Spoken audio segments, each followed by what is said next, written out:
उमरिया जिले के बिलासपुर तहसील में संचालित ऐसा महाविद्यालय जहां पर एक भी शिक्षक नहीं, बिना शिक्षक के घर में सेल्फ स्टडी करने को मजबूर छात्र।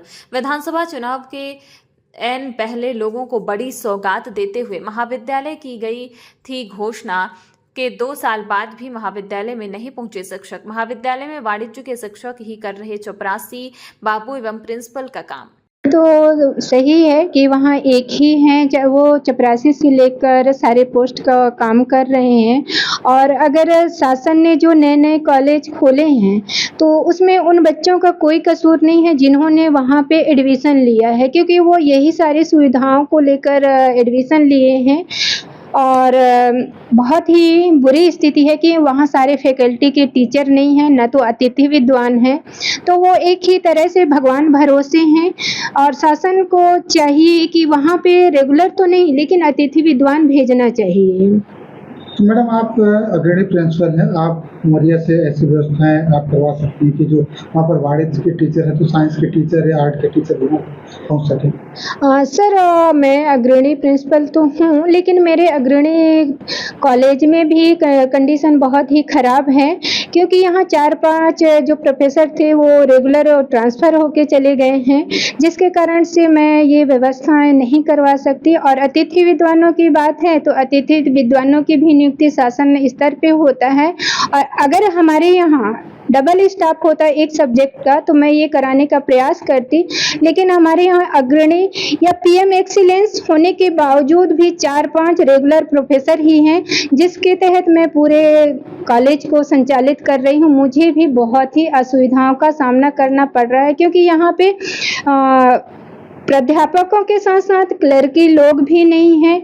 कुछ लोग 4-5 लोग थे यहाँ क्लर्की जॉब कर रहे थे, उनका ट्रांसफ़र हो गया है। आज की स्थिति में कॉलेज की स्थिति क्लर्की स्तर में बहुत ही पुअर कंडीशन है, कोई लिपिकीय कार्य सही तरीके से नहीं हो पा रहा है।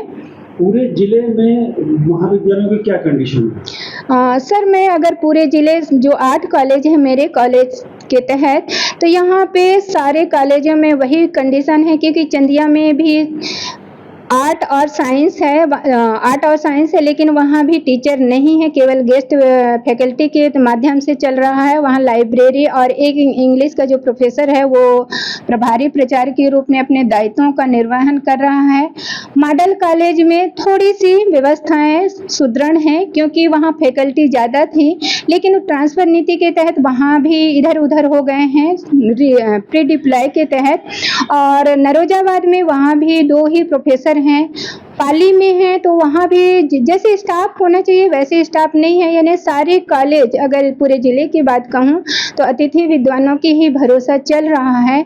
तो मैं आप लोगों के माध्यम से यही प्रशासन को कहना चाहूँगी कि जहाँ भी पीएम एक्सीलेंस की व्यवस्था की गई है तो वहाँ पे स्टाफ की भी व्यवस्था की जाए, क्योंकि ये जो हमारे अंचल है बहुत ही गरीब बच्चों का अंचल है। वो जिस सुविधाओं को लाभ लेना चाहते हैं वो सुविधाएं टीचरों के कारण से नहीं ले पा रहे हैं। तो मैं यही चाहूँगी कि ये बात आप वहाँ तक पहुँचाएं और मेरे क्षेत्र को, बच्चों को सारी सुविधाएं उपलब्ध कराएं। सोनी है, मैं गवर्नमेंट महाविद्यालय बिलासपुर में पढ़ती हूँ।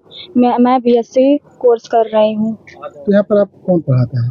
सर, कोई पढ़ाने वाला नहीं है यहाँ। फिर आप कैसे पढ़ाई करते हैं, कैसे जानते हैं? सर, अपने से पढ़ाई करते हैं, कुछ समझ में नहीं आ रहा। हम लोग यहाँ सोचे कि इस गाँव में है तो हम लोग एडमिशन करवा लें, तो कुछ हो ही नहीं रहा है यहाँ पढ़ाई लिखाई। तो इसके लिए आप लोगों ने कहीं कुछ शिकायत करी? नहीं सर, नहीं। सर से बोलते थे रोज, तो सर बोलते थे कि कलेक्ट्रेट में जाकर करो शिकायत। तो फिर आप लोग कैसे पढ़ाई करते हैं? सर, अपने से जो पढ़ाई करते हैं तो कर ही लेते हैं, बाकी यहाँ कुछ पढ़ाई लिखाई नहीं होती। बैठने की व्यवस्था? सर, कुछ नहीं है। मैं बीए में पढ़ती हूँ यहाँ की महाविद्यालय बिलासपुर में। क्या व्यवस्था है? व्यवस्था यहाँ कुछ भी नहीं है। क्लास कितने तक चलती है? क्लास लगभी नहीं करती। क्यों? सर ही नहीं है। तो कैसे पढ़ते? खुद से। तो आप फर्स्ट ईयर सेकेंड ईयर किस क्लास में? First year.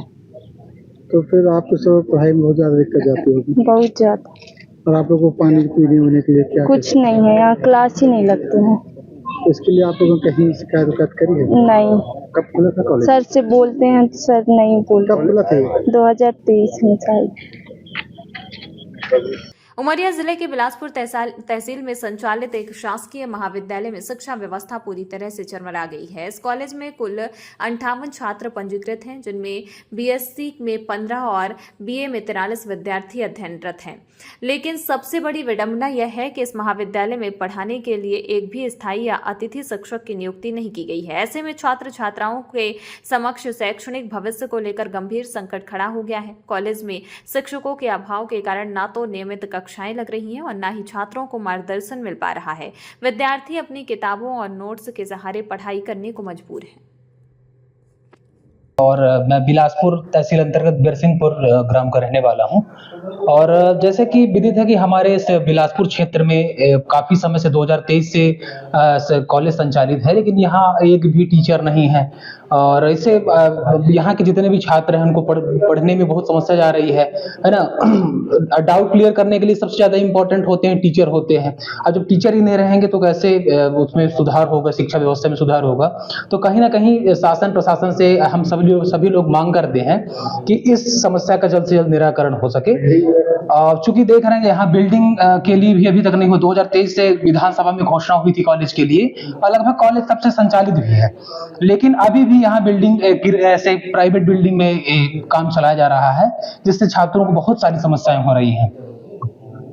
23-24 से संचालित है और 23-24 में 0 एडमिशन हुए थे। 24-25 में 58 एडमिशन हुए थे, जिसमें से बीए में 43 और बीएससी में 15 एडमिशन हुए हैं और अभी 25-26 में प्रथम चरण में 5 एडमिशन हो चुके हैं। और महाविद्यालय में मैं एक ही हूँ, वो भी मेरा पदस्थापना शासकीय आदर्श महाविद्यालय उमरिया में है। मैं यहाँ 2 महीने की डिप्लॉयमेंट के लिए आया था नवंबर में, जो भी पूर्ण हो चुका है और मैं एक अकेले हूँ यहाँ पे। और यहाँ पे बीए संचालित है, बीएससी संचालित है, बीकॉम संचालित है। बीकॉम में 0 एडमिशन है और मैं वाणिज्य का सहायक प्राध्यापक हूँ। तो कुछ समस्याएं मेरे को भी होती हैं।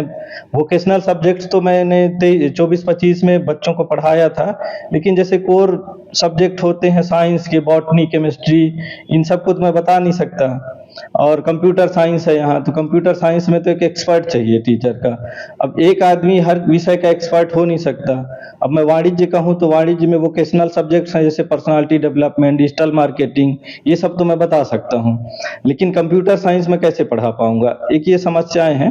और अब शासन से अब क्या कहें, नियमानुसार तो भर्तियां होंगी। और फिर जब विद्यालय पहुंचे तो आप टेबल भी साफ कर रहे थे खुद, तो सर यहाँ अब बैठना पड़ेगा तो साफ करना पड़ेगा, अकेले व्यक्ति क्या क्या करेगा। तो मतलब ये कह सर आप यहाँ के व्याख्याता और आप ही यहाँ के प्रिंसिपल और आप यहाँ के मतलब सभी आप ही? हाँ, वो शासन की नीति है, हम लोग तो अब शासन के कर्मचारी हैं, तो अब शासन का काम तो करेंगे हम लोग। यहाँ जो क्लास रहती है तो मूलभूत सुविधा क्या है? टेबल बेंच हैं, बच्चों को बैठ के अकेले ही पढ़ाना पड़ता है, अकेले ही गेट खोलो, अकेले ही बैठ के पढ़ाओ, फिर ताला भी बंद करो, तो सब अकेले ही करना पड़ता है सर। सर जैसे साइंस और बीए और कॉमर्स तीनों की जब कक्षाएं एक साथ संचालित, तो आप कैसे करते होंगे? तो मैं यही बता रहा हूँ सर कि वोकेशनल सब्जेक्ट ही तो मैं बता पाऊंगा, कंप्यूटर साइंस तो पढ़ा नहीं पाऊंगा मैं।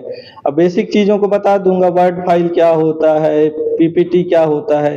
अब लेकिन ये बीएससी की लेवल की पढ़ाई है ना, ये तो पीजीडीसी की है नहीं। क्या नाम है? मेरा डॉक्टर परमेश्वर सिंह मरावी है, मैं सहायक प्राध्यापक वाणिज्य। सोनी, मैं बीएससी कर रहा हूँ यहाँ गवर्नमेंट महाविद्यालय बिलासपुर से।